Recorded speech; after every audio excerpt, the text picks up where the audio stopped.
सारे यार सारे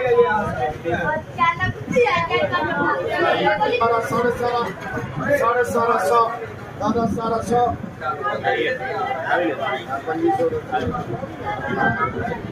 साढ़े 15 साढ़े 16 1600 ये उससे नहीं ये दादा ही 1600 वो तेंदी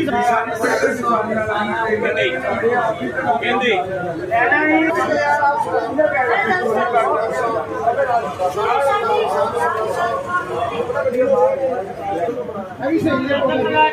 हमारा 12.5 13 13.5 ये आड़ू मिल जाएगा आपको।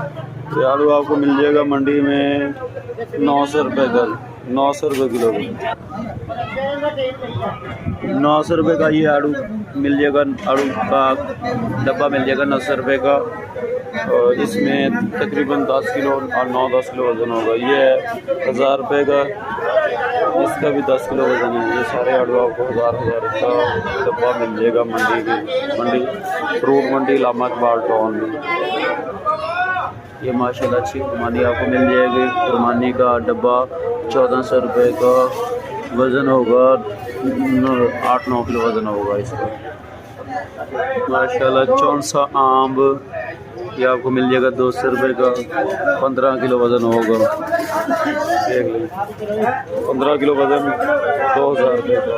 माशाल्लाह चौंसा सिंधड़ी सिंध और पंजाब का मिक्स आ रहा है। 400 5 किलो डाल के रखा है, मंडी में दे रहे हैं 150 से 200 रुपये किलो। बाहर बिक रहे हैं 250 रुपये 300 रुपये किलो।